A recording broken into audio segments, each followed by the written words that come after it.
Bismillahirrahmanirrahim. Assalamualaikum warahmatullahi wabarakatuh. Alhamdulillahirrahmanirrahim. Bismillahirrahmanirrahim. Rasulullah. Pertama-tama mari kita dengan pujian dan puji syukur kepada Allah Subhanahu wa taala karena masih diberi kesempatan, masih diberi nikmat sehat dan waktu luang untuk bisa berkumpul insyaallah dalam majelis kuliah subuh Sabtu pagi di surau kita. Insyaallah yang akan menjadi pemberi tausiah Ustaz Gun melanjutkan kajian Al-Hikam. Berhubung Ustaz Gun sudah sampai sini, kita langsung saja lah, tanpa nggak perlu ada preambulnya, langsung saja. Monggo silakan.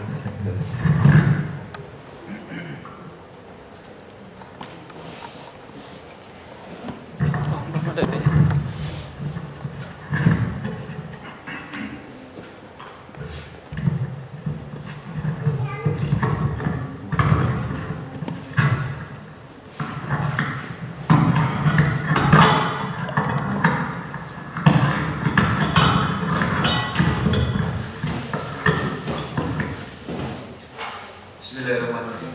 Assalamualaikum warahmatullahi wabarakatuh. Innal hamdalillah nahmaduhu wa nasta'inuhu wa nastaghfiruh wa na'udzu billahi min shururi anfusina wa sayyiati a'malina may yahdihillahu fa huwal muhtadi wa may yudlil falan tajida lahu waliyyan mursyida. Asyhadu an la ilaha illallah khassana bi khairi kitabin unzila wa akramna bi khairi nabiyyin ursila wa tamma 'alaina ni'matan bi 'azami dini syari'ah. Hadirin wa hadirat rahimakumullah, puji dan syukur milik Allah yang mengumpulkan kita kembali, membangunkan kita di pagi hari ini. Alhamdulillahilladzi ahyana ba'da ma amatana wa ilaihi nusur, yang mengumpulkan antara jasad dan ruh kita kembali dan memberikan kesempatan kita untuk berbakti, beramal soleh. Tentu saja amal yang bisa mendatangkan manfaat buat kita nanti di yaumil akhir insyaallah. Hadirin wa hadirat rahimakumullah, Allah Subhanahu wa ta'ala menjanjikan kita dengan surganya bagi orang-orang yang soleh. Di dalam Iqadul Himam syarahnya Al-Hikam bin Athaillah, beliau mengutip sebuah ayat, "Fala ta'lamu nafsum ma ukhfiya lahum min qurrati a'yunin jazaa'an bima kanu ya'malun." Kata Allah Subhanahu wa ta'ala, sesungguhnya bagi orang-orang yang beriman dan beramal saleh, fala ta'lamu nafsun, tidak ada seorang pun yang mengetahui ma ukhfiya lahum, apa yang disembunyikan bagi mereka. Apa yang disembunyikan bagi mereka min qurrati a'yun, dari berbagai macam kesenangan, dari berbagai macam keindahan. Jazaa'an bima kanu ya'malun, sebagai balasan dari apa-apa yang telah mereka kerjakan. Wa qala Rasulullah sallallahu alaihi wasallam, yaqulu Allah tabaraka ta'ala, a'dadtu li'ibadis shalihin, akan aku tambahkan bagi hamba-hambaku yang soleh. Kata Allah, mala ainun ra'at, yakni sesuatu yang tidak pernah bisa dilihat oleh mata, wala udhunun sami'at, yang tidak pernah bisa didengar oleh telinga. Maksudnya tidak bisa dilihat oleh mata itu apa? Jangkauan mata kita untuk menggambarkan keindahan surga itu tidak bisa sampai. Kalau misalkan orang-orang Arab menggambarkan keindahan surga itu seperti di puncak, ya kan, orang-orang Arab kan menggambarkan keindahan surga itu puncak. Kalau misalkan orang Arab melihat dedaunan yang hijau, itu pasti kalimat utama yang dikeluarkan adalah jannah, jannah. Karena memang surga itu kan jannah itu kan satu akar kata dengan jin, jannah gitu. Jadi kebun tertutup, jadi pohon yang lebat itu disebut jannah. Kenapa? Karena bisa menutup pandangan gitu. Nah, kemudian disebut jannah juga karena memang penglihatan kita tidak bisa menembusnya, tidak bisa membayangkannya. Makanya orang Arab kalau melihat sesuatu yang hijau, yang indah, rindang, itu langsung keluar kalimat jannah, surga gitu. Kalau kita kan lain. Kalau kita menyebut jannah itu kalau datang ke mall gitu ya. Semuanya gratis, jannah. Lain orientasi surganya, lain. Maksudnya bahwa memang kata Allah Subhanahu wa ta'ala dalam hadis qudsi bahwa surga itu andaikan kita membayangkan, andaikan kita pernah melihat sesuatu yang indah, maka surga itu tidak seperti itu gitu. Akan tetapi surga itu ketika kita datang ke surga, insya Allah, amin ya rabbal alamin, maka kita tidak akan merasa asing gitu. Jadi kalau kita itu kan tidak pernah ke surga, ya, kita tidak pernah ke surga, kita tidak pernah tahu bagaimana itu surga, kita tidak bisa membayangkan betapa indahnya surga. Pokoknya surga itu sesuatu yang asing buat kita. Akan tetapi kalau Allah memasukkan hambanya ke dalam surga, maka hamba tersebut tidak akan merasa asing, ya kan?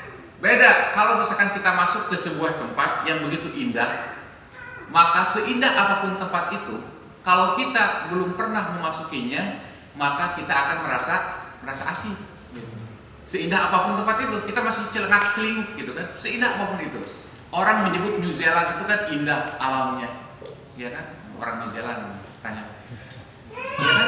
Begitu kita kesana tahu New Zealand itu kita udah pelajari petanya, udah pelajari apa, bagaimana ininya. Tapi begitu masuk kita masih bengong gitu ya. Kita masih merasa asing karena tempat itu baru buat kita. Tapi surga kata Allah, walaupun mala ainun ra'at wala udhunun sami'at wala khatar ala qalbin bashar, tidak pernah bisa dibayangkan oleh hati kita, tapi kalau orang itu masuk ke dalam surga, maka dia tidak akan pernah merasa asing lagi. Jadi seperti rumah sendiri gitu.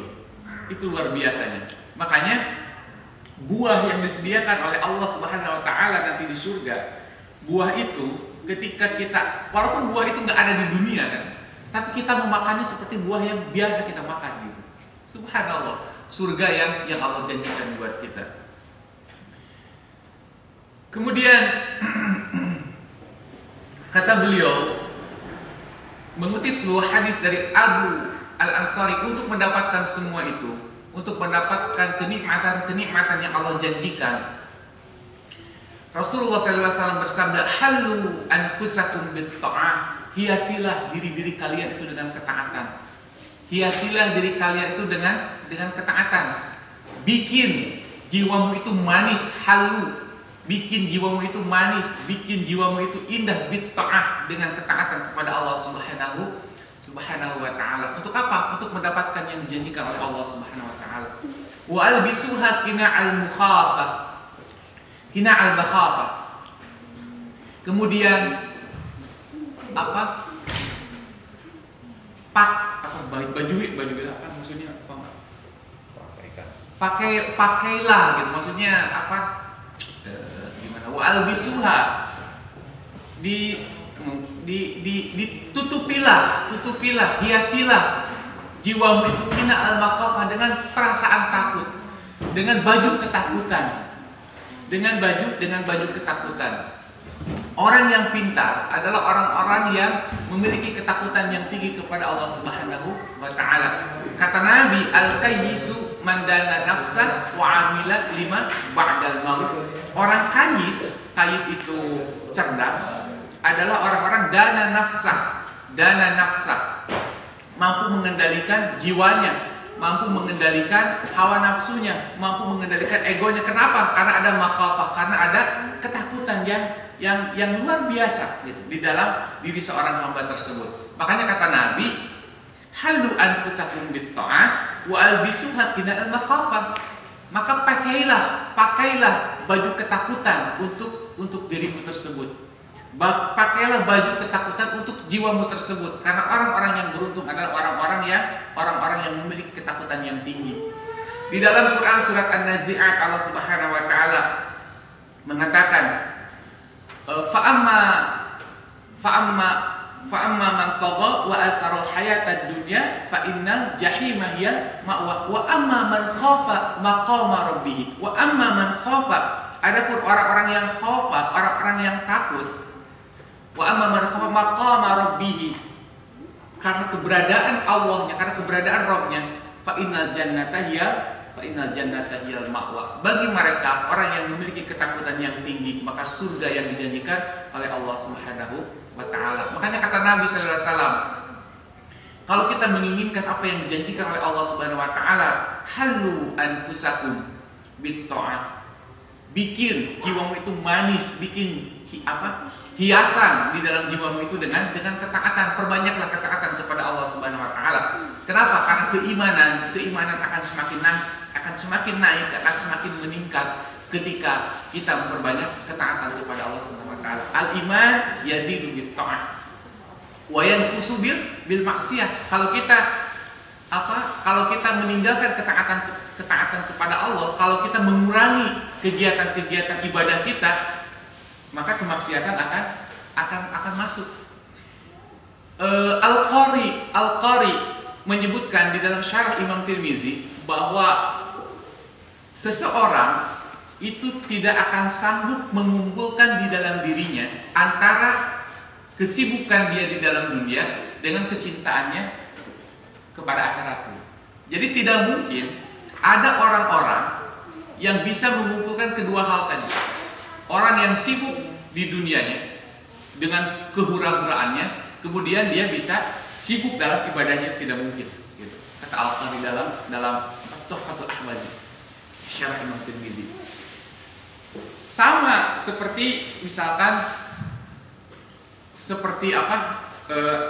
Al-Munawi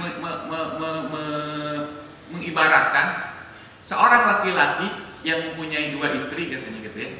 Maka secara dohirnya susah untuk mendapatkan keridhaan kedua-duanya. Gitu. Susah untuk mendapatkan keridhaan kedua-duanya, pasti ada yang satu ridho, yang satu marah, katanya gitu. Maksudnya dalam satu kesempatan, maka susah untuk menemukan seorang laki-laki yang mempunyai 2 madu, kedua-duanya ridho secara bersamaan. Nah, pahamin. Susah gitu, susah. Tapi ini ingat, nah ini sebagai ilmu kita melenceng sedikit karena banyak orang yang menjadikan adil di dalam poligami itu menjadi syarat. Gitu. Padahal bukan ya. Adil itu bukan syarat di dalam poligami. Ya, sekali lagi, karena ini bisa memalingkan makna dari ayat tersebut gitu ya. Memalingkan dari makna tersebut. Jadi adil itu bukan syarat gitu. Syarat adil itu adalah belakangan. Karena apa? Karena menggunakan kata lam. Nah ini saya jangan pernah kita terjebak oleh penafsiran yang tidak didasari oleh riwayat-riwayat yang masyhur, tapi hanya didasari oleh logika semata. Secara logika betul gitu. Secara logika betul. Wah kalau tidak adil mah ya udahlah satu aja. Kemudian kita memalingkan dari ayat ini. Gak boleh gitu.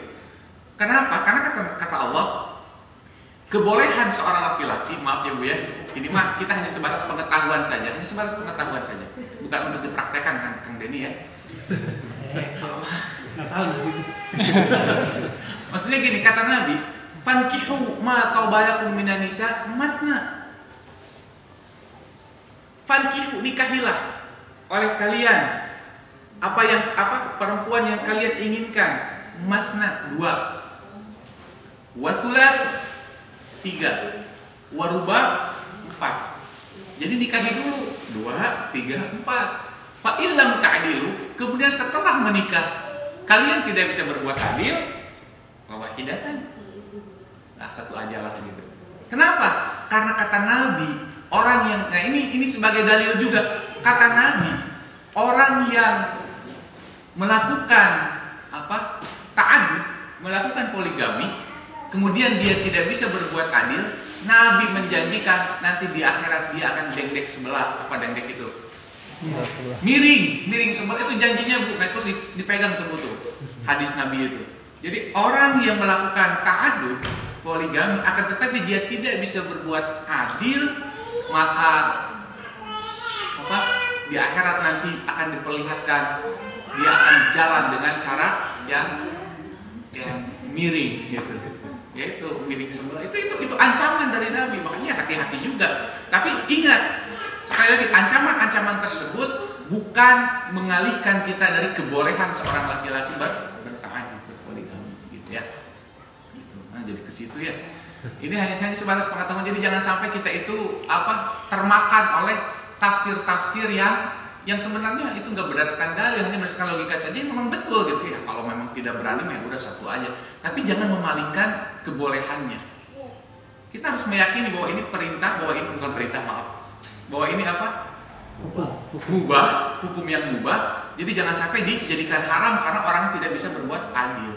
Kenapa? Karena yang namanya adil itu bukan seperti adil itu bukan dalam masalah membagi perasaan. Kalau misalkan adil itu dalam membagi perasaan, maka Rasulullah SAW sungguh tidak bisa berbuat adil. Betul tidak? Iya. Kalau adil itu dalam membagi cinta, maka cinta itu tidak bisa dibagi.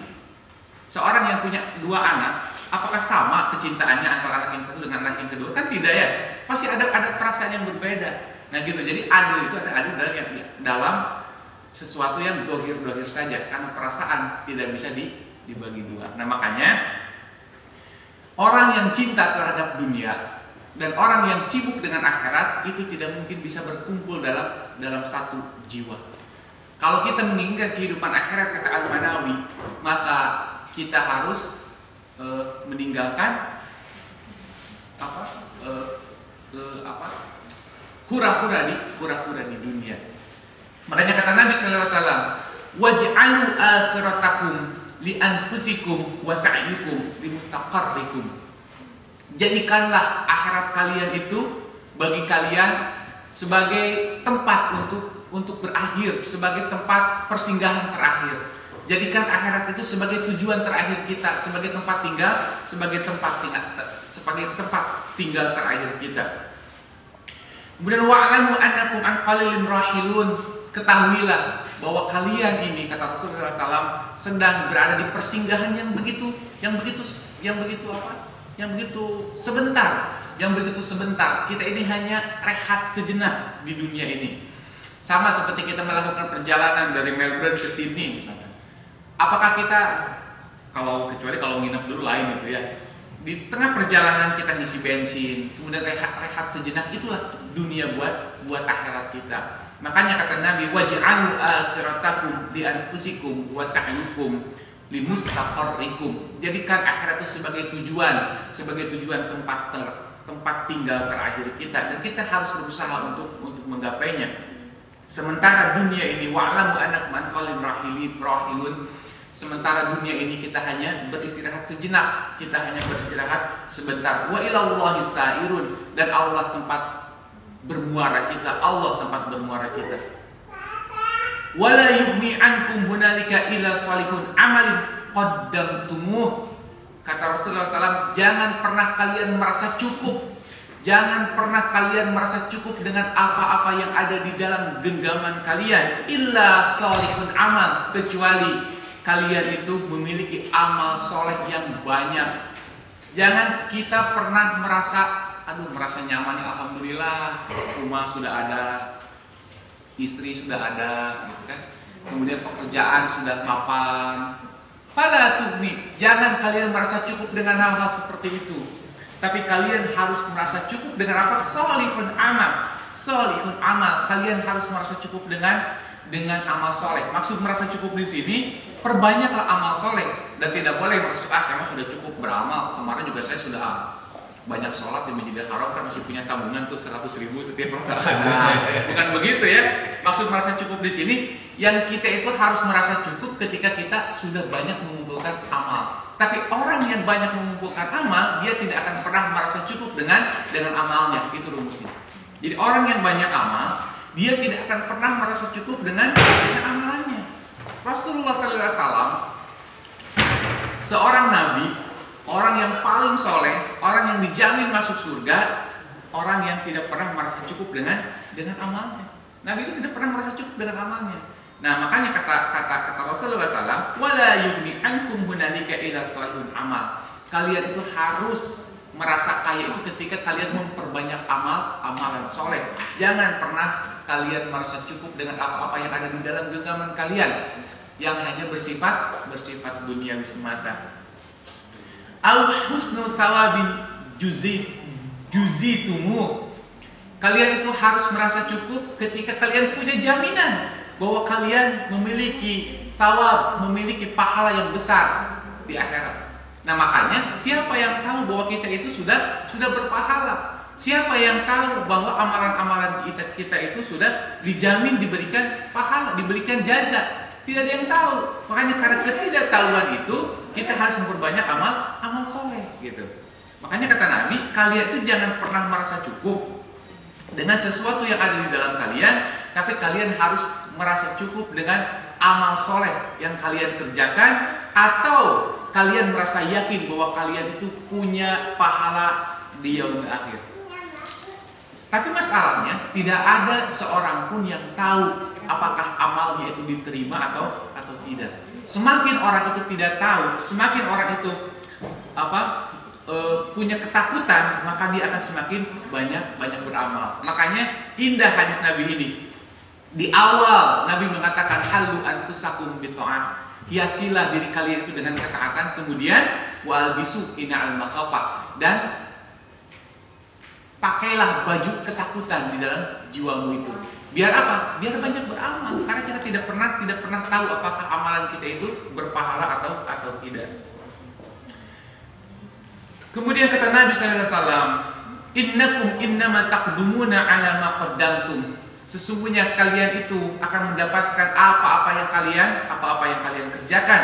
Wa tujazawna 'ala ma aslaftum, dan kalian itu akan dibalas dengan apa-apa yang kalian telah lakukan. Kemudian kata Nabi, fala takhda'annakum zakharifu dunya daniyah an maratibi jannatin 'aliyah. Kata Nabi sallallahu alaihi wasallam, oleh sebab itu jangan kalian tertipu oleh kesenangan dunia, kemudian menutupi martabat, menutupi keindahan surga yang tinggi. Jangan kesibukan dunia ini, jangan kesibukan dunia yang kita kerjakan ini menipu kita sehingga menutupi surga yang tinggi, ya kan? Tujuan kita itu surga yang tinggi, jannatul aliyah, akan tetapi dengan kesibukan dunia, maka surga yang begitu indah itu bisa tertutup. Surga yang begitu indah yang dijanjikan oleh Allah itu bisa terhalang. Kenapa? Karena kesibukan dunia. Makanya kata Nabi, fala takhda'annakum, jangan kalian tertipu oleh keindahan dunia yang menyebabkan surga yang tinggi itu, surga yang indah itu menjadi tertutup. Kemudian faka'an qad kushifal qina'a wartafa'al irtiyab. Dengan kesibukan dunia kita akan menjadi ragu, kita akan menjadi mamang, menjadi irtiyab. Irtiyab itu ada perasaan di mana benar gak ya surga itu ada, benar gak ya akhirat itu ada, benar gak ya pembalasan itu ada. Kenapa? Karena terlalu sibuk dengan masalah dunia. Hadirin wal hadirat rahimakumullah. Perintah Nabi kalau kita kerjakan, nasihat Nabi kalau kita kerjakan, insya Allah akan mendekatkan kita kepada jannatul aliyah, surga yang tinggi yang dijanjikan Allah Subhanahu wa taala. Kemudian kata Ibnu Athaillah, man wajada samaratan amalihi ajalan fahuwa dalilun ala wujudil qabulul ajalan.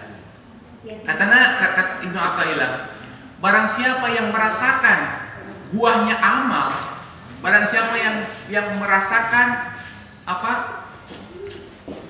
buah dari amalannya, fahuwa dalilun ala wujudil qabul ajala, maka itu merupakan ciri bahwa amalnya nanti itu akan diterima gitu.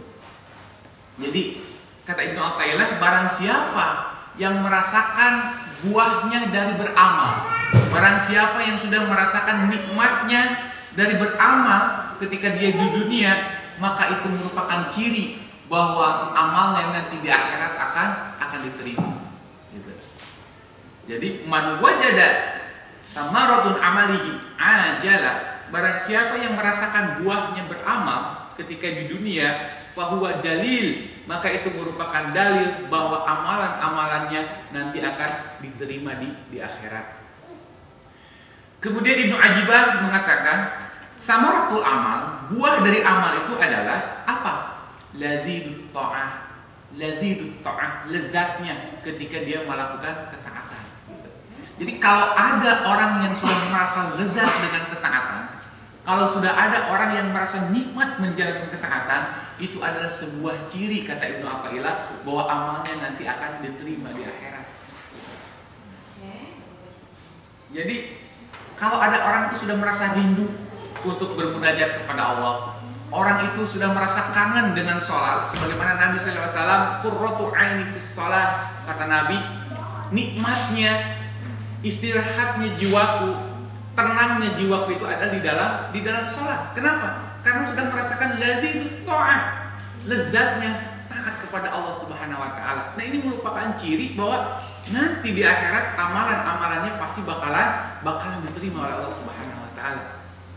Berarti mafhum mukhalafahnya, pemahaman sebaliknya adalah ketika kita malas untuk berbuat taat, ketika kita susah untuk berbuat taat, mungkin sebagai ciri juga bahwa amalan kita itu susah untuk diterima Allah Subhanahu wa taala. Kan mafhum mukhalafahnya seperti itu. Pemahaman terbaliknya seperti itu. Jadi kata Ibnu Athaillah, kata Ibnu Ajibah, samaratul amal ya lazidut ta'at. Buah dari amal itu adalah ketika orang merasakan nikmatnya taat kepada Allah Subhanahu wa taala, nikmatnya bermunajat kepada Allah Subhanahu wa taala. Ketika orang itu sudah merasakan kangen, merasakan rindu, sebagaimana Ali bin Abi Thalib ketika sedang sholat, kemudian anak panah masuk ke dalam tubuhnya, dia tidak merasakan apa-apa, bukan tidak merasakan, begitu kekhusyuannya begitu tinggi. Lazim ta'ah itu merupakan puncak dari kenikmatan dia dalam taat kepada Allah Subhanahu wa taala. Kemudian misalkan seperti ini, sahabiah di zaman ketika Nabi SAW sebelum hijrah, seorang perempuan yang bernama Zinirah,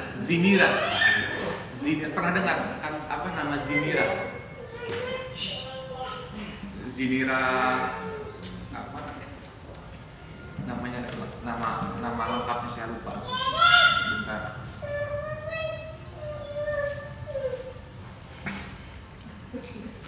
Ada seorang sahabiah Nabi yang bernama Zinirah Ar-Rumiyah. Karena dia orang mana? Orang Romawi. Zinirah Ar-Rumiyah, seorang budak belian. Akan tetapi begitu taat kepada Nabi Shallallahu Alaihi Wasallam, dia seorang perempuan disiksa sama seperti Sumayyah, cuman namanya kurang terkenal dibandingkan Sumayyah. Karena Zinirah ini adalah orang yang begitu taat ketika Islam memuliakan perempuan. Ketika Nabi Shallallahu Alaihi Wasallam mendatangi kaum Quraisy dengan mendeklarasikan bahwa keadaan perempuan itu sama dengan keadaan laki-laki, memiliki hak-hak yang sama, harus dimuliakan, harus disayangi, dan lain sebagainya. Dan Zinirah ini masuk Islam. Zinirah ini taat kepada Allah Subhanahu wa taala dan kepada Rasulnya. Kemudian dia disiksa oleh tuannya. Akan tetapi apa yang dikatakan oleh Zinirah, dia siksaan yang didapatkannya itu tidak seberapa dibandingkan dengan kelezatan iman yang dia rasakan. Zinirah Ar-Rumiyah, seorang sahabiah Nabi. Makanya kata Ibnu Ajibah, samaratul amal lazidut ta'ah. Di antara ciri buahnya amal itu adalah ketika memiliki lazidut ta'ah, kelezatan dalam taat kepada Allah Subhanahu wa taala. Dan ini merupakan dalil kata Ibnu Athaillah ala wujudil qabul ajala, merupakan dalil bahwa amalan-amalan kita itu akan diterima nanti oleh Allah Subhanahu wa taala. Make sense ya? Kalau misalkan orang itu sudah merasa nikmat, merasa lezat dalam ketaatan, tidak susah dalam beribadah, wajar kalau nanti itu akan diterima. Sebagaimana sahabat-sahabat Nabi yang merindukan syahid di jalan Allah. Sebagaimana sahabat-sahabat Nabi yang tidak takut mati lagi. Makanya kekuatan orang-orang Palestina saat ini adalah ketika mereka merindukan kematian, gitu. Mereka itu merindukan kematian, makanya begitu kuat semangatnya. Kenapa? Lazim, merasa nikmat ketika mereka menyebut syahid. Itu kenapa? Karena lazim taat, karena kelezatan dalam taat, dalam kelezatan dalam ketaatan kepada Allah Subhanahu wa taala. Tanamkanlah di dalam hati kita, di dalam diri kita bahwa kita ini harus memiliki usaha mempelajari bagaimana ibadah itu menjadi sebuah kebutuhan kita, seperti makanan. Dulu, sebagai contoh nih, saya itu nggak seneng yang namanya buah apa? Yang suka ada di salad itu yang zaitun, apa? Zaitun itu olive ya. Pertama saya makan olive, masam nggak enak gitu ya. Tapi baca ternyata Nabi itu makannya olive. Nabi itu senang dengan olive. Nabi bisa makannya olive gitu ya. Coba, kemudian khasiat dari olive itu begitu banyak, begitu besar. Pelajari sehingga makin kelamaan itu sudah menjadi sebuah kelezatan ketika memakan olive gitu.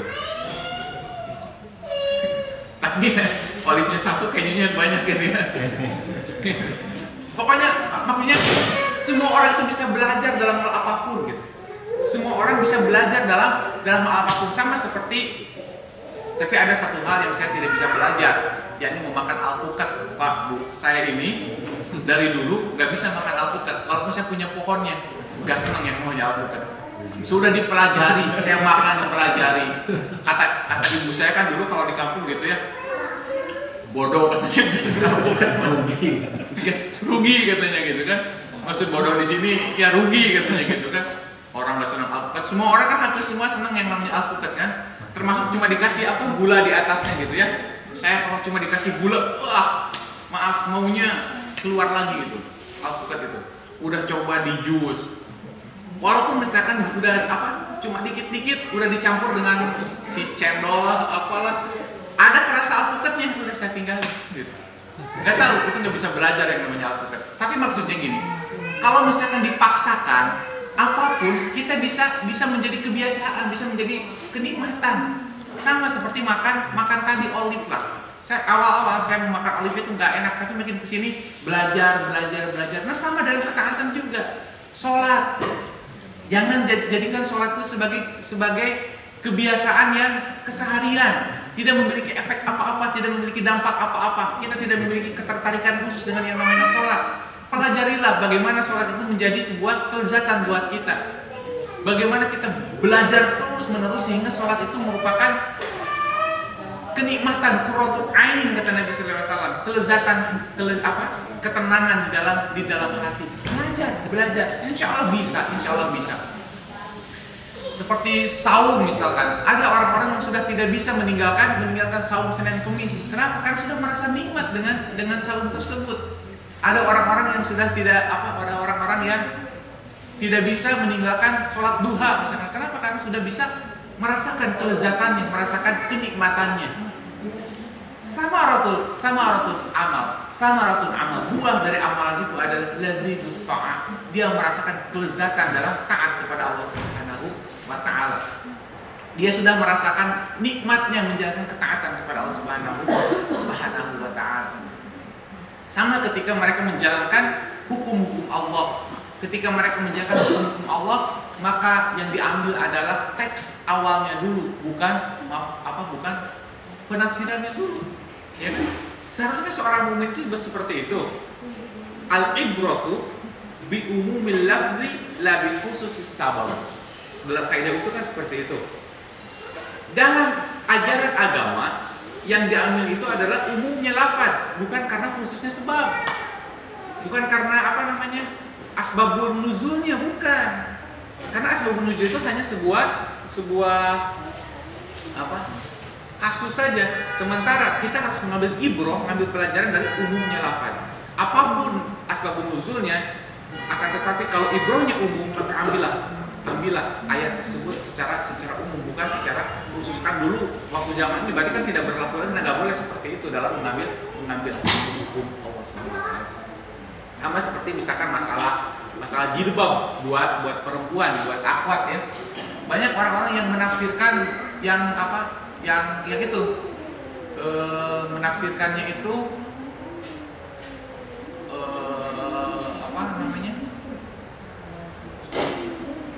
tergantung dulunya, karena kan itu kan sebuah ini banyak alasan. Padahal yang namanya jilbab itu adalah sebuah kewajiban yang diwajibkan oleh Allah Subhanahu wa taala. Dan anehnya banyak di antara kita yang mengambil pemahaman yang bukan jumhur gitu. Ya kan? Kewajiban jilbab itu kan hampir semua jumhur ulama mewajibkan. Hampir semua jumhur ulama mewajibkan. Ulama-ulama mutaqaddimin, ulama yang dulu itu mewajibkan bahwa jilbab itu wajib. Sementara yang tidak mewajibkan adalah ulama-ulama mutaakhirin. Yang dalil-dalilnya itu bukan dalil-dalil yang mutawatir yang dipakai, tapi hanya dalil-dalil akal. Tapi anehnya lagi, kita di zaman sekarang di akhir kehidupan di dunia ini yang dipakai adalah pendapat-pendapat yang seperti itu. Orang-orang yang benar malah diasingkan. Memang itulah janji Nabi. Orang-orang yang benar itu malah diasingkan. Sama seperti orang yang mengkritik seorang, misalkan 2 orang gay misalkan ya. Kan yang bisa disu kita gay. Yang disu malah kitanya kan, betul tidak? Ya.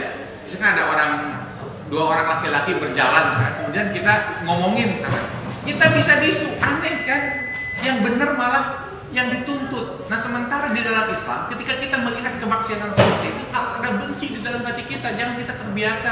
Ibu ya, kalau misalnya lagi jalan-jalan di mall, kemudian ada 2 perempuan sedang jalan, misalkan ya, maksudnya perempuan yang pacaran gitu ya, 2 perempuan. Kemudian ibu malah memujinya, dua-duanya cantik ya. Nah, itu nggak boleh kayak gitu.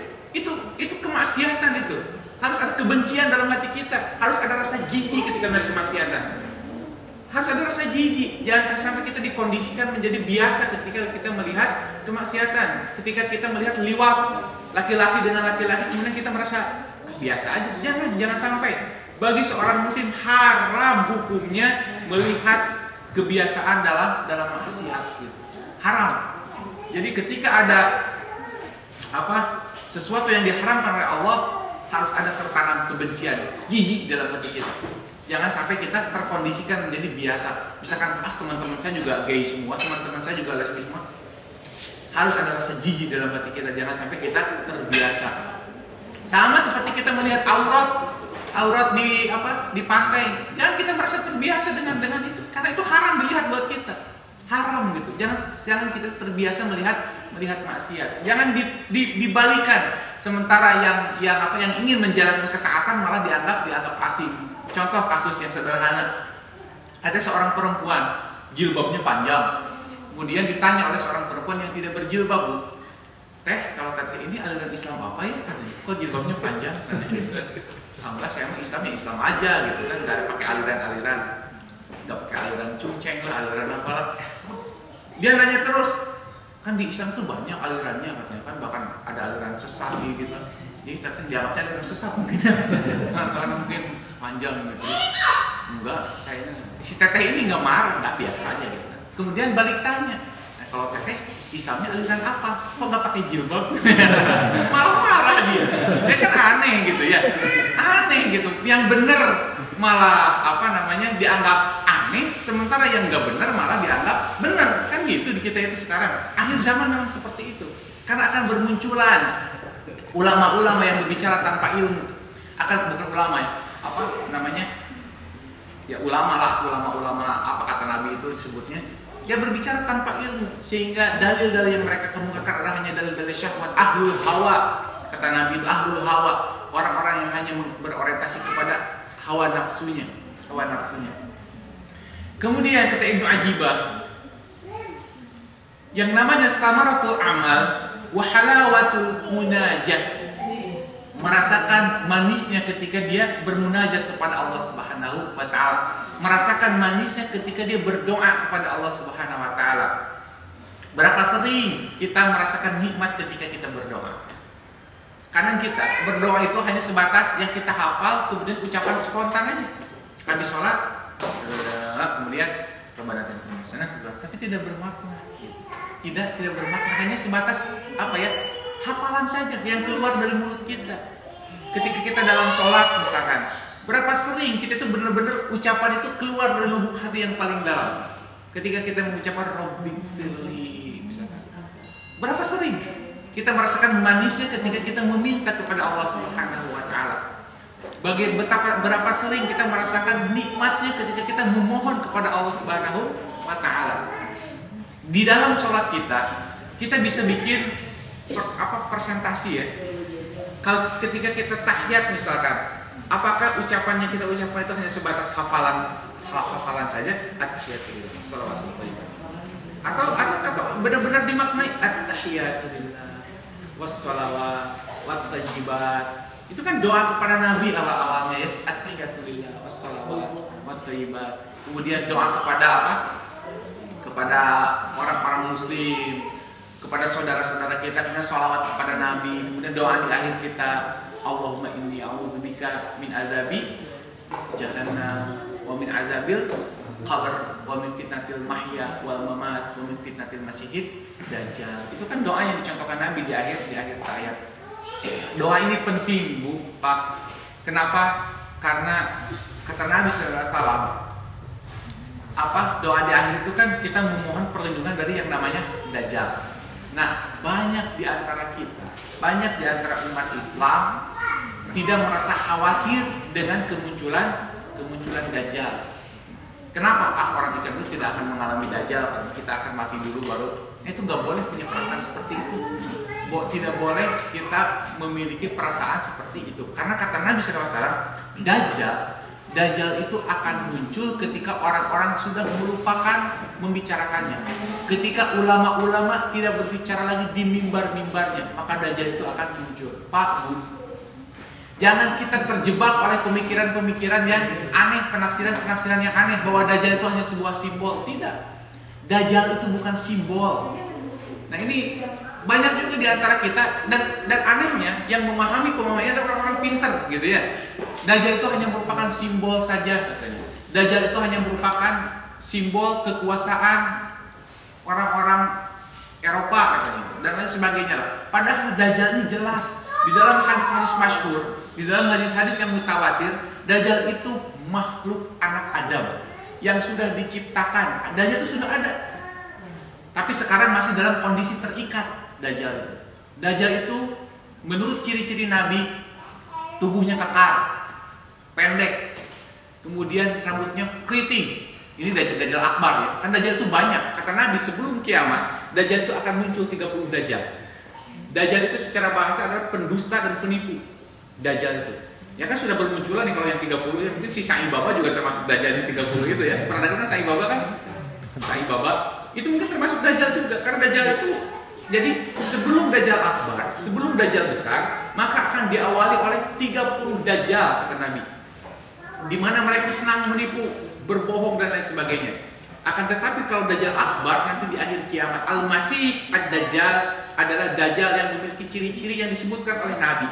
Bertubuh pendek, maksudnya tidak terlalu tinggi, wallahu a'lam apakah ukuran pendek tingginya itu sih kita nggak tahu. Kemudian berambut keriting, pecah sebelah, matanya yang kanan tidak bisa melihat, kemudian dia menonjol seperti buah anggur, yang mata kiri yang melihat, kemudian dia membawa mukjizat-mukjizat. Mengapa disebut dengan Al-Masih Ad-Dajjal? Karena memang dia memiliki kemampuan yang hampir sama dengan Al-Masih Isa ibnu Maryam.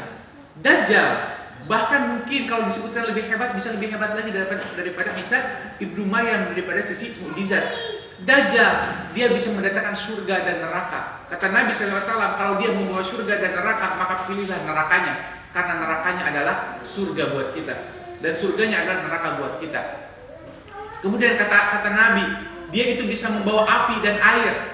Kalau dia menawarkan api dan air, maka ambillah api, karena api itu adalah air yang segar buat kita, buat orang yang beriman. Sementara airnya adalah neraka yang menyala-nyala. Itu kata Nabi itu. Dajjal itu makhluk. Sekali lagi, Dajjal itu anak Adam dan sudah ada saat ini. Seorang nelayan Nasrani di zaman Nabi pernah bercerita kepada Nabi ketika dia sedang melakukan pelayaran, melakukan sebuah pelayaran, berlayar. Kemudian dia melihat seorang perempuan. Saya lupa namanya siapa nih, pendeta bukan pelayar Nasrani ini. Kemudian dia melihat seorang perempuan. Kemudian kata perempuan tadi, lihatlah ke sebelah sana. Ternyata di sebelah sana ada seseorang yang berambut, disebutkannya berambut panjang dalam keadaan terikat. Kemudian dia ditanya, siapa engkau? Kata si orang ini yang sedang dalam keadaan terikat, aku adalah Al-Masih Ad-Dajjal. Kemudian dia bertanya kepada seorang Nasrani ini, apakah di antara kalian sudah ada seorang nabi yang umi katanya, seorang nabi yang umi yang yang mengaku sebagai nabi. Apakah ada orang yang ummi yang mengaku sebagai nabi? Kemudian kata orang Nasrani ini, iya, dan dia banyak pengikutnya. Kemudian kata Dajjal tadi, lebih baik buat mereka untuk taat kepadanya. Dajjal sendiri ngasih tahu gitu, karena Dajjal ini memang ujian buat umat Islam. Kemudian seorang Nasrani ini kembali kepada Nabi Muhammad SAW. Ya Rasulullah. Kemudian dia bercerita tentang kejadian-kejadian tadi. Kemudian kata Nabi membenarkannya. Kemudian Nasrani ini masuk Islam. Nasrani ini masuk Islam. Jadi Dajjal ini memang sudah ada, tapi dalam keadaan terikat. Nah, ini merupakan akidah Ahlussunnah. Kita harus mempercayainya. Kita harus membenarkan berita yang datang dari Nabi, Kita itu harus takut. Kita itu harus takut dengan kedatangan Al-Masih Ad-Dajjal. Makanya Dajjal merupakan salah satu bagian dari unsur keimanan kita yang datang dari Nabi Sallallahu Alaihi Wasallam. Dan kita harus yakin bahwa Dajjal itu kalah oleh Nabi Isa. Nabi Isa itu turun ke bumi dan kita kan menganggap seperti dongeng. Makanya kita melupakannya gitu. Kita menganggap kisah ini seperti dongeng sehingga kita melupakannya. Kita tidak menganggapnya sebagai satu hal yang serius. Padahal hadis-hadis Nabi mengatakan Nabi Isa akan turun ke bumi kemudian mengalahkan Dajjal. Dajjal itu tidak berperang dengan Nabi Isa, akan tetapi Dajjal merasa takut karena melihat Nabi Isa. Badannya meleleh karena ketika melihat Nabi Isa. Akan tetapi Allah ingin menunjukkan kepada umat manusia bahwa Dajjal itu mati terbunuh di tangan Nabi Isa dan dia mengeluarkan darah untuk membuktikan keyakinan kepada kita bahwa Allah itu berkuasa, Allah itu sangat berkuasa sehingga umat bisa menambah keyakinan bahwa Allah itu berkuasa sehingga bisa menciptakan makhluk yang memiliki kesaktian. Dan itu tidak mengurangi kekuasaan Allah. Itu hanya sebatas ujian buat umat Islam, buat kaum muslimin. Biar menambah keyakinannya kepada Allah dan menambah menambah keyakinan bahwa berita yang datang dari Rasulullah SAW itu adalah sesuatu yang benar. Itu hikmah dibalik kemunculan Al-Masih Ad-Dajjal.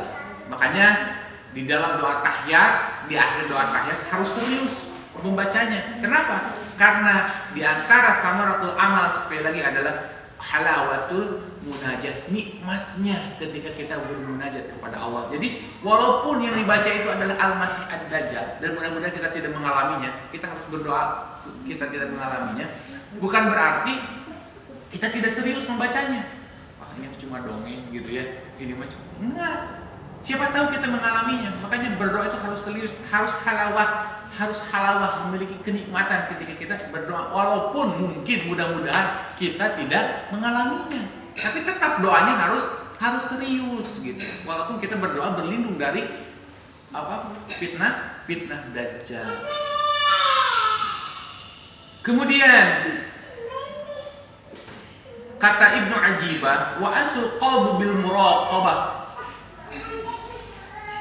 Ciri orang yang memiliki buah amal itu adalah wa asul qalbu bil muraqabah. Hadirnya hati ketika dia muraqabah, berdekatan dengan Allah Subhanahu wa taala.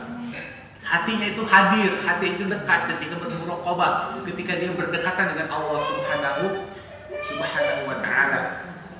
Kemudian wa farhur ruh bil musyahadah, bahagianya hati, bahagianya ruh ketika dia bersyahadat, bersaksi, ketika dia mengatakan asyhadu alla ilaha illallah, itu ruhnya hadir, tidak hanya sekedar ucapan-ucapan semata. Kita sering mengucapkan tasyahud di dalam sholat kita, tapi bagaimana makna tasyahud yang kita baca?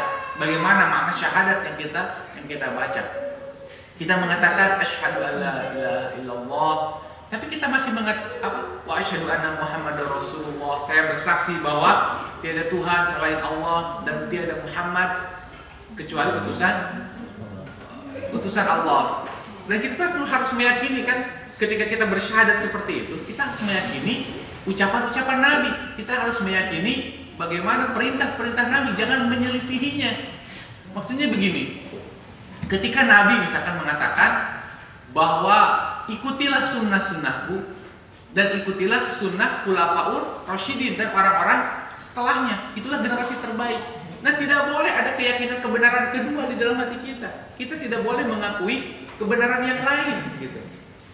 Misalkan gini, ketika Nabi secara tegas mengatakan seperti itu, misalkan, jangan sampai contoh yang ramai sekarang, masalah Syiah misalkan ya, masalah Syiah ini.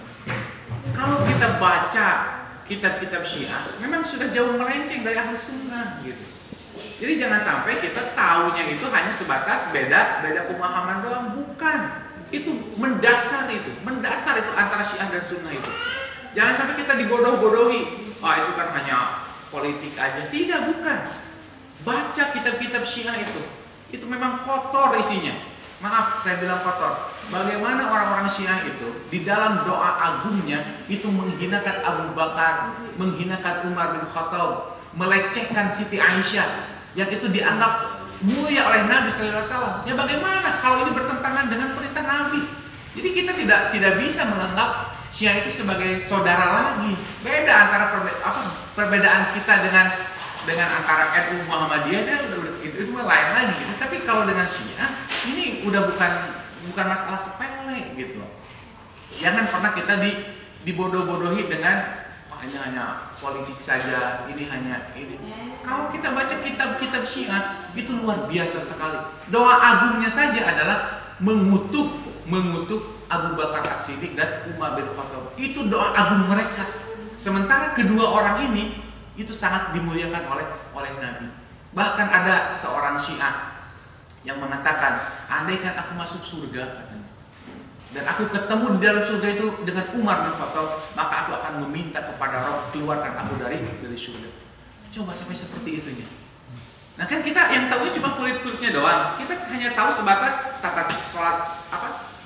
cara sholat mereka. Kalau hanya sebatas itu memang gak masalah. Tapi ada akidah-akidah yang mendasar, yang sangat berbeda dengan kita, dengan sunnah, dengan al-sunnah. Itu wal farqur ruhul bil musyahadah. Makanya ketika kita bersyahadat, kita harus meyakini semuanya. Jangan ada kebenaran kedua setelah keyakinan kita kepada Nabi sallallahu alaihi wasallam.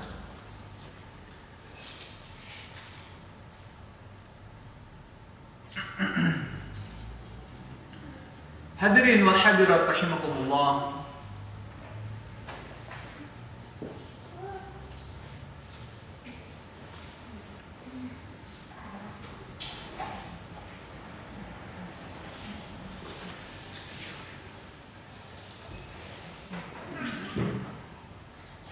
Faman ra'aynahu fi ziyadatil a'mal.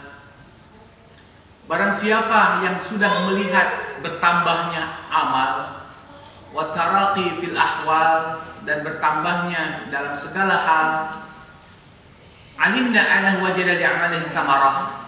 Itulah kita bisa mengenalnya, kita bisa mengetahui bahwa kita itu sudah memiliki buah dari amalan kita. Jadi semakin bertambahnya amal kita, kemudian bertambahnya segala sesuatu hal yang berkaitan dengan keimanan dan amal kita bisa merasakan bahwa amalan-amalan kita itu sudah berbuah. Fahiya bisyaratillahu ala qabuluha. Itu merupakan syarat di mana amalan-amalan kita itu bisa diterima oleh Allah Subhanahu wa taala. Wa man ra'aynahu in qata'a an amalihi, akan tetapi sebaliknya barang siapa yang di antara kita itu melihat terputusnya amal au naqasa min ahwalihi, atau berkurangnya kegiatan-kegiatan ketaatannya, khafna alaihi adama qabul amal. Kita harus merasa takut bahwa itu merupakan ciri di mana amalan-amalan kita itu tidak diterima.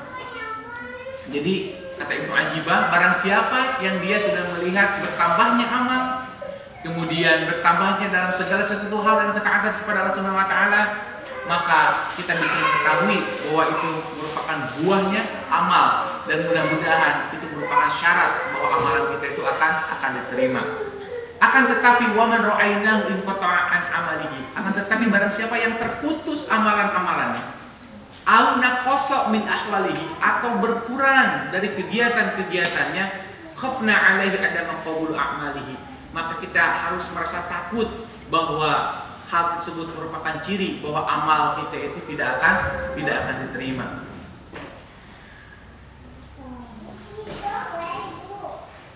Kemudian wa min samaratil amal, dan di antara buahnya amal itu adalah di antara buah amal yang lain adalah al-iktifa'u bi ilmillah wal istighna bihi amma siwa. Di antara ciri bahwa amalan kita itu sudah berbuah adalah pertama, ciri yang selanjutnya adalah al-iktifa, merasa cukup dengan ilmu Allah. Kita itu harus merasa cukup dengan ilmu Allah.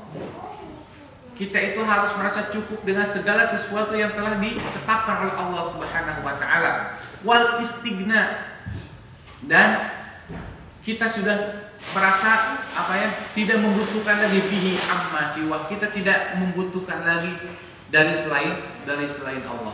Jadi ciri orang yang berbuah amalnya adalah dia hanya bergantung kepada Allah dan dia tidak memerlukan lagi kecuali dari Allah Subhanahu wa taala.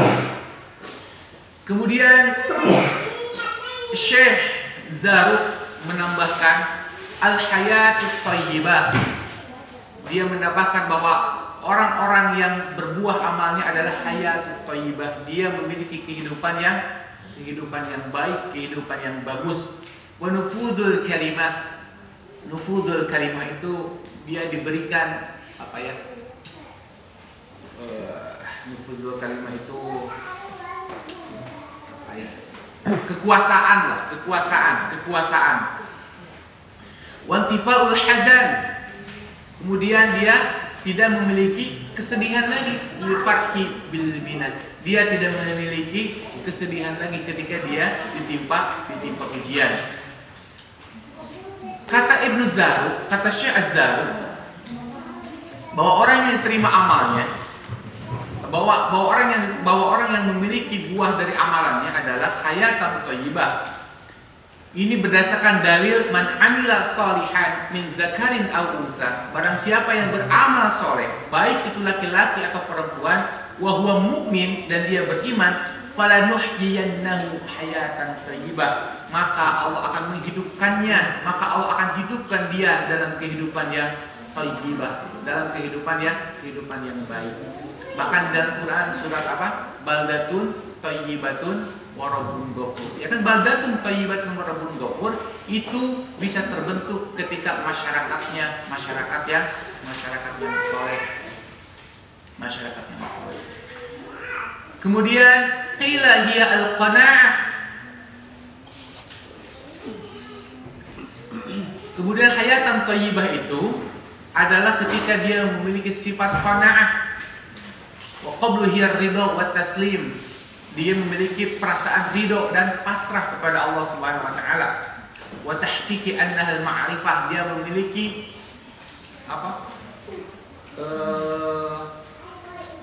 tahqiq kekuatan dalam mengenal Allah Subhanahu wa taala. Dan yang ketiga, orang yang memiliki samaratul amal adalah al-intifa al-hazan. Dia sudah tidak memiliki perasaan sedih lagi ketika dia ditimpa musibah. Fadaliluhu fi nafsi bi anna halawatal amal tansal hazan wal gham. Orang yang memiliki nikmatnya beramal, maka dia akan berorientasi kepada amalnya, bukan kepada hasilnya. Maka dia akan merasakan nikmatnya ketika dia beramal, walaupun hasilnya tidak seperti yang dia inginkan. Makanya ketika orang itu orientasi kepada amal, kepada ikhtiar, maka dia tidak akan merasakan kesedihan wal-gham ketika dia mendapatkan kekecewaan.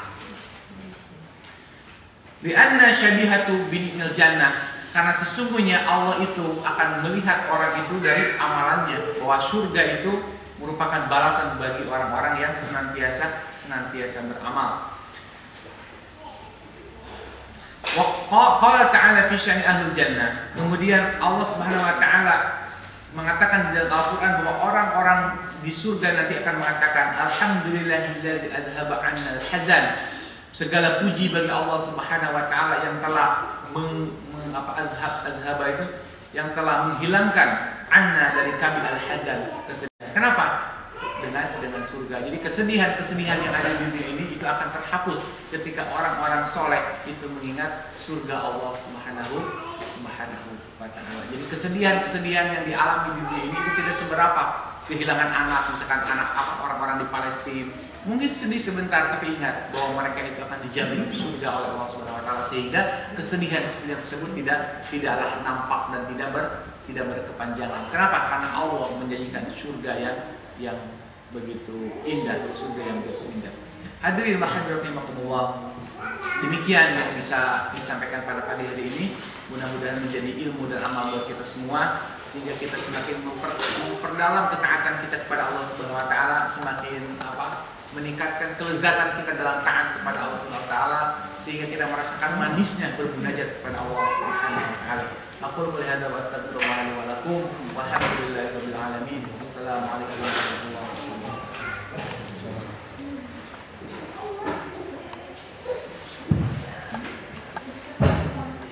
Terima kasih.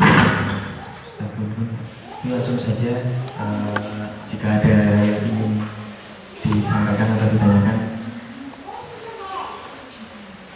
saya bapak ibu, mas. Biasanya mas tadi. Oh saya yang nulis ini. Monggo silakan. Ada?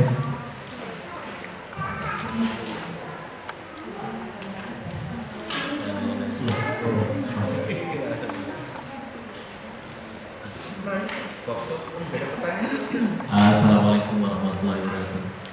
Mungkin mau tanya Ustaz, artinya mengenai tadi bahwa kalau kita tanda-tanda amal diterima itu adalah kita merasakan kenikmatan dalam beribadah, kemudian dan sebaliknya. Berarti kalau misalnya kita tidak merasakan kenikmatan, maka itu ciri-ciri bahwa amalan kita ditolak. Tapi gimana kalau misalnya iman seseorang itu kan kadang-kadang naik turun gitu ya. Pada saat iman kita sedang tinggi, maka kita merasakan nikmat gitu dalam beribadah gitu ya. Sementara pada saat iman kita sedang turun, kita itu seolah-olah malas gitu ya, dalam arti ya mengerjakan seadanya gitu ya. Nah, apakah itu juga merupakan tanda-tanda bahwa pada saat iman kita turun, ibadah kita yang kita lakukan itu ditolak gitu, atau gimana gitu? Ada kaitannya nggak dengan naik turunnya iman? Karena nggak mungkin kita kan selalu iman kita tuh selalu di atas gitu. Kadang-kadang kita kadang-kadang turun gitu ya. Apalagi setelah Ramadan gitu. Mungkin itu aja pertanyaannya.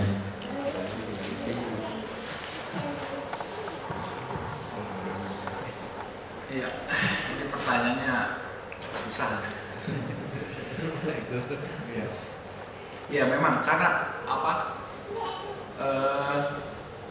keimanan manusia itu beda dengan keimanan malaikat. Kalau keimanan malaikat itu kan stagnan, dia tidak bertambah dan tidak berkurang untuk malaikat.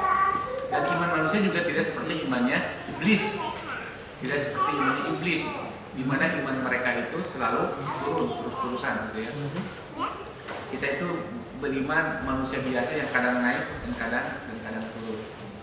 Makanya keimanan itu naik bita'ah dengan ketaatan, wa yanqus bil maksiat, ketika turun dengan dan turun dengan kemaksiatan. Nah, bagi orang yang beriman, untuk menjaga stabilitas keimanan itu kan pertama jangan jauhi maksiat dulu gitu. Jangan dekati maksiat, jauhi maksiat tersebut. Paling itu rumusnya. Karena kalau orang sudah terjebak ke dalam maksiat, maka ketaatan yang dia lakukan pasti kualitasnya akan berkurang. Gitu. Kalau dia sudah bermaksiat, maka kualitas ketaatannya akan berkurang. Nah, selama dia bisa menjauhi kemaksiatan, maka selama itu mungkin dia bisa menjaga ketaatannya kepada Allah Subhanahu wa Ta'ala. Walaupun sekali lagi tidak bisa terus-terusan di atas, gitu ya. Tidak bisa terus-terusan di atas. Nah, bagaimana korelasinya dengan perkataan Ibnu Ajibah tadi yang mengatakan bahwa samaratul amal adalah lazidut ta'ah, ya kan? Buahnya amalan itu adalah lazidut ta'ah, dan itu merupakan dalil, merupakan qabulul amal, diterimanya amalan. Nah, sementara kita sebagai manusia tidak mungkin selamanya merasakan kelezatan dalam ketaatan, gitu. Apakah ketika kita menurun kualitas ibadahnya, apakah itu amalan kita tidak diterima? Rumusnya begini aja. Amalan kita itu tidak ada seorang pun yang mengetahui bahwa amalan itu akan diterima. Dan ini kan hanya isyarat saja, dari Ibnu Ajibah, bukan dalil sebenarnya. Karena yang memberikan syarat kan bukan nabi, bukan sahabat, tapi sesuatu yang sangat masuk di akal gitu. Karena orang yang merasakan kelezatan dalam beribadah berarti dia sudah ada ketertarikan khusus. Tapi bukan berarti ketika ada orang yang turun kualitas ibadahnya, kemudian itu menjadikan dalil bahwa sholatnya tidak diterima, amalnya itu tidak bisa dijadikan dalil. Mungkin karena kan gini kata Nabi sallallahu alaihi wasallam, awal ma yuhasabu alaihi abdu as-shalah, ya kan? Amalan-amalan yang paling pertama dihisab oleh Allah adalah sholat. Nah, dari situ kita bisa melihat bagaimana kualitas sholat seseorang. Dari sekian, misalkan dari 100 sholat, nah, kan mungkin ada yang diterima, ada yang ditolak. Ya kan kita juga tidak mungkin amalan kita diterima semuanya, dan tidak mungkin juga ditolak semuanya. Nah, makanya dengan kalau kita kembali ke menjauhi maksiat, maka ketaatan kita itu akan tetap terjaga, akan tetap terjaga. Makanya rumusnya kan jauhi maksiat. Dan kita jangan merasa ketika kita tidak khusyuk kemudian kita tidak diterima amalannya. Tidak boleh kita merasa seperti itu, ya kan? Kenapa? Karena kita sebagai manusia pasti ada naik turunnya. Kemudian begini, ketika kita merasa bahwa kan perasaan lezat dan perasaan tidak itu kita rasakan, ya kan? Nah, berarti kan di situ ada introspeksi, di situ ada muhasabah. Kenapa kita bisa merasakan seperti ini? Kan? Apa yang terjadi? Oh, ternyata kita baru beres Ramadan nih. Nah, bikin suasana Ramadan biar kembali lagi gitu. Bagaimana caranya? Paksakan lagi biar ketaatan itu tetap ada di kualitas yang tinggi, jangan sampai turun. Tapi tetap kita tidak bisa menghindar dari turunnya kualitas. Tapi saya pikir tidak bisa menjadi dalil ya kalau misalkan orang yang ketika tidak merasakan nikmat kemudian amalnya ditolak sama sekali. Itu sekian persen. Ya wallahu a'lam lah, karena kita nggak tahu sekali lagi bahwa kita itu nggak tahu amalan kita itu diterima. Itu hanya sebuah indikasi saja. Dan itu make sense sebenarnya. Kata Ibnu Ajibah tadi ya make sense kan. Kalau misalkan ada orang yang sholat hanya sekedar sholat, tidak memberikan efek apa-apa. Tapi kalau orangnya itu sholatnya benar, kemudian dia merasakan nikmat, pasti ada dampaknya di luar, betul tidak? Tapi kalau ada orang yang menjalankan ibadah tanpa ada ketaatan yang penuh, gitu, tanpa ada kelezatan, maka dia tidak akan ada efek di luar sholatnya. Nah, wallahu a'lam bishawab.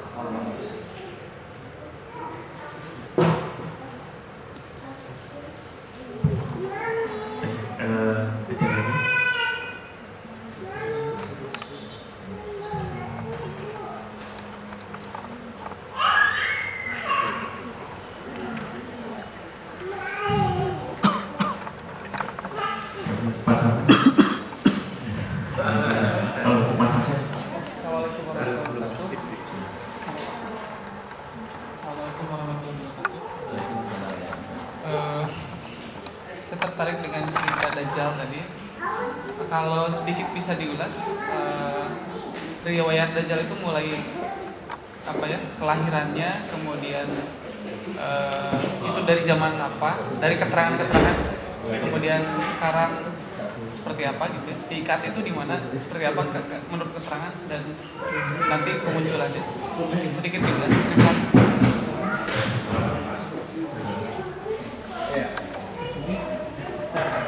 Pokoknya Dajjal itu dia berada di daerah bukan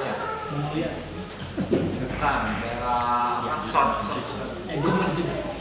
Benar saya baca dulu ya. Gimana? Itu sama dengan Samiri nggak? Sama dengan Samiri? Samiri. Ada istilah Samiri.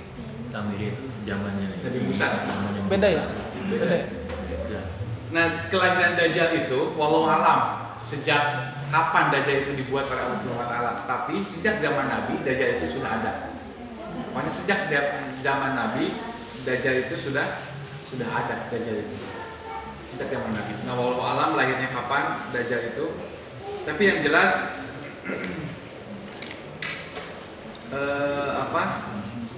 Dajjal itu akan muncul di daerah Iran, di daerah Son'a kata Nabi. Jadi kata Nabi Dajjal itu akan muncul di daerah Son'a, ya daerah Iran, munculnya dari situ. Itu kata Nabi. Antara apa persisnya? Pokoknya daerah sana lah. Gitu. Dan Dajjal itu nanti akan mengelilingi seluruh dunia dalam waktu 40 hari. Jadi Dajjal itu tinggal di dunia ini hanya 40 hari. Keluar dari tempat persembunyiannya, kata Nabi. Kemudian para sahabat mengatakan, ya Rasulullah, apakah pada saat itu hari-hari itu sama? Kemudian kata Nabi, 1 hari pertama itu seperti 1 tahun, katanya. Kemudian 1 hari keduanya itu sama seperti 1 bulan, 1 hari ketiganya sama seperti 1 minggu, dan 1 hari seterusnya sama seperti hari-hari biasa, kata Nabi SAW. Dan Dajjal itu akan mengelilingi bumi selama 40 hari dan akan menyesatkan semua manusia, kecuali kata Nabi Dajjal tidak bisa masuk ke 2 kota, yakni Madinah dan Mekah, kata Nabi. Jadi kalau kita ingin terlindung dari dari fitnah Dajjal, tinggal di Mekah atau tinggal di Madinah, karena 2 kota itu tidak bisa dimasuki oleh Dajjal. Dan Dajjal itu matinya itu dekat kota Madinah karena dia mau masuk ke daerah situ, tapi dia tidak bisa. Kemudian Nabi Isa turun, ini kayak cerita ya. Dan ini hadis Nabi. Pokoknya Dajjal tidak bisa masuk ke dua kota dan dia tidak bisa masuk ke 2 tempat. Gitu. Dajjal itu tidak bisa masuk ke 4 tempat. Jadi tidak bisa masuk ke 2 kota dan tidak bisa masuk ke 4 tempat. 4 tempat itu Masjid Nabawi, Masjidil Haram, karena kedua-duanya juga kan ada di dalam kota Mekah dan kota Madinah. Kemudian Bukit Tur, ke Bukit Tur dia tidak bisa. Kemudian satu lagi Baitul Maqdis atau apa? Saya lupa. Baitul Maqdis atau pokoknya 4 tempat.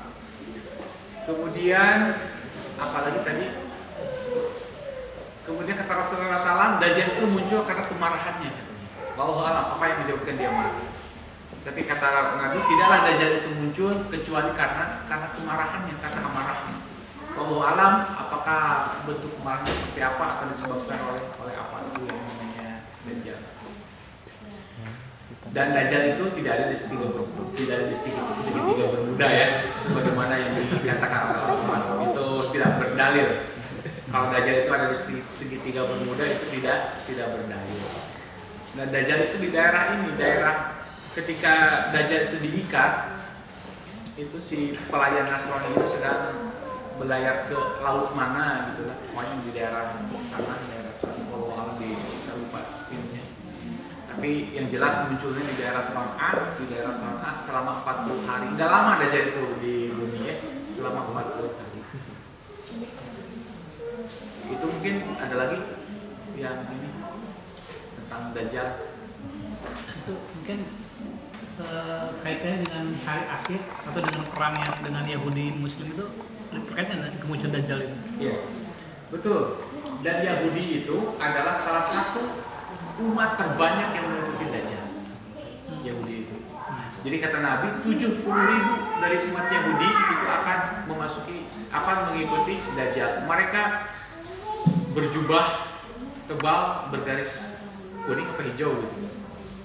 Ya, itu kata Nabi itu. Ya, jadi pengikut Dajjal itu ada orang-orang Yahudi kebanyakan, sekitar 70.000 kelompok dari mereka akan mengikuti Dajjal, kebanyakan dari Yahudi. Gitu. Wajar juga kalau kita diteliti gitu ya, kalau mau meneliti tentang Dajjal, mungkin bisa dikorelasikan dengan keadaan sekarang. Kenapa? Karena kata Nabi sebelum Dajjal Akbar itu muncul, maka akan muncul 30 Dajjal Dajjal Subro, Dajjal kecil. Ya, Dajjal kecil itu akan bermunculan sebanyak 30 kata Nabi. Ya hitung saja lah. Dajjal itu kan secara bahasa sekali lagi penipu dan pendusta, ya kan? Kalau orang banyak nipu, kalau orang banyak bohong, orang banyak menyesatkan, secara bahasa disebut Dajjal. Cuma mungkin kita tidak bisa menunjuk si A, si B Dajjal, gitu kan tidak bisa. Tapi yang namanya 30 tadi, kita nggak tahu siapa saja, nggak tahu. Mungkin kalau Sai Baba mungkin ini walau alam gitu ya. Sai Baba ya bisa jadi terus yang 30, tapi dia bukan Dajjal Akbar. Tapi kata Nabi, ketika kita disebut Dajjal, ketika orang itu nyebut, karena apa? Kalau orang menyebut Dajjal, maka yang dimaksud adalah Dajjal Akbar. Kenapa? Karena Dajjal Subro kita tidak bisa mengidentifikasi gitu. Dajjal Subro itu kita tidak bisa mengidentifikasi. Nah makanya kalau nanti kemunculan kata Dajjal itu udah jelas Dajjal Kubro gitu, Dajjal Kubro. Kenapa? Karena orang awam pun itu akan mengetahui bahwa dia itu Dajjal gitu. Tapi karena saking hebatnya, walaupun dia Dajjal, orang sudah tahu, karena saking hebatnya dengan tipu muslihatnya, orang itu bisa mengikutinya. Makanya kata Nabi, kalau engkau bertemu Dajjal, maka larilah gitu. Dan Dajjal itu tidak bisa, dan salah satu berlindung dari Dajjal adalah kita membaca surah Al-Kahfi. Setidaknya 10 ayat pertama supaya dia terlindung dari fitnah Dajjal gitu. Apalagi kalau dengan Imam Mahdi kaitannya apa? Nah, sebagian Imam Mahdi juga, dan kalau melihat hadis ciri kiamat itu adalah turunnya Imam Mahdi. Siapa? Wallahu a'lam bishawab Imam Mahdi. Ada juga yang menghubungkan Imam itu dengan Nabi Isa. Tapi kalau lihat hadis beda lagi antara Imam Mahdi dengan Nabi Isa, itu lain lagi. Wallahu a'lam Imam Mahdi itu siapa? Dikaitkan ada Mahdi. Tapi Imam Mahdi itu muncul setelah Dajjal mati atau sebelum? Kalau kita lihat hadis itu, karena akhir kehidupan itu adalah dengan matinya Dajjal. Gitu. Akhir kehidupan itu dengan matinya Dajjal. Jadi Mahdi dulu turun, Imam Mahdi turun, kemudian Dajjal. Kalau alam sih ini masalahnya, cuman yang jelas Dajjal, Imam Mahdi turun, Dajjal turun, kemudian Nabi Isa turun. Kalau alam. Tapi yang jelas itu merupakan keyakinan yang harus kita yakini bahwa mereka itu akan ada muncul. Imam Mahdi itu udah lahir kok belum? Kayak Nabi Dajjal udah ada sejak zaman Nabi. Kalau Imam Mahdi itu gimana? Kalau Mahdinya sendiri udah lahir, karena dikatakan ada yang namanya Mahdi. Tapi kalau Imam Mahdi, saya nggak tahu. Nggak tahu kalau Imam Mahdi kayaknya belum. Tapi Imam Mahdi itu adalah sesuatu yang dijanjikan oleh Allah. Makanya posisi Imam Mahdi itu diperebutkan, betul tidak? Karena memang belum lahir Imam Mahdi itu, gitu. Posisi diperebutkan, seperti misalkan oleh Ahmadiyah kan, Syekh Ghulam Ahmad disebut sebagai Imam Mahdi bagi mereka, gitu. Mahdi itu kan yang memberi petunjuk nantinya, Mahdi itu, gitu. Nah makanya posisi Imam Mahdi diperebutkan kan, gitu. Kemunculannya seperti dari timur, Bani Tamim, Timur. Itu Dajjal itu kan, itu Dajjal yang apa, arah timur Bani Tamim itu daerah Sona ini daerah Iran, gitu kemudian Dajjal. Itu. Dan Dajjal itu dia itu hebatnya ya, Allah itu menciptakan makhluk, dia bisa lari secepat angin, itu benar gitu, lari secepat angin. Kemudian dia mengelilingi dunia itu bukan pakai pesawat, tapi memang sakti lah. Allah gampang buat Allah menciptakannya. Maksudnya jangan kita merasa aneh gitu dengan hal seperti ini. Kalau ini berita atau khobarnya benar dari Nabi, jangan pernah merasa aneh gitu ya. Nah, kebanyakan orang-orang yang ahlul hawa itu menggunakan menerima itu dengan akal pikirannya. Ya tentu tidak bisa, ya kan? Masalah-masalah seperti ini tidak bisa diterima oleh akal pikiran kita. Tapi bagi kita sebagai umat Islam yang taat kepada Allah dan Rasulnya, ketika ada khobar seperti ini, walaupun tidak masuk logika kita harus meyakininya. Ya gampang bagi Allah kan? Gampang bagi Allah. Menciptakan yang tidak ada menjadi ada juga gampang bagi Allah. Apalagi menciptakan makhluk yang memiliki kesaktian, gampang juga bagi Allah. Dia bisa menurunkan hujan dari langit. Dajjal itu dia bisa memerintahkan hujan dari langit. Bisa dia. Emang sakti lah. Bisa menghidupkan orang mati sama seperti Nabi Isa. Bisa menghidupkan orang mati. Dia bisa mengumpulkan perbendaharaan dari apapun menjadi emas. Hebat apa Dajjal. Al-Masih Ad-Dajjal. Kebalikan dari Al-Masih Isa ibnu Maryam. Makanya kalahnya oleh Al-Masih Isa ibnu Maryam. Wallahu a'lam. Baik, saya kira cukup atau masih ada yang belum? Oke. Terima kasih sebelumnya pada Sofiku yang sudah berkenan hadir di pagi hari ini. Semoga ilmu yang di-sharingkan kepada kita semua menjadi ilmu yang bermanfaat dan bisa menambah pahala kita semua, bersama dengan Ustaz Mungkin, dan bawa kita semua ke surga yang surga Jannah. Amin. Mari kita akhiri dengan membaca surat Al-As. Sebelum membaca hamdalah surat Al-As dan kemudian doa penutup majelis. Bismillahirrahmanirrahim.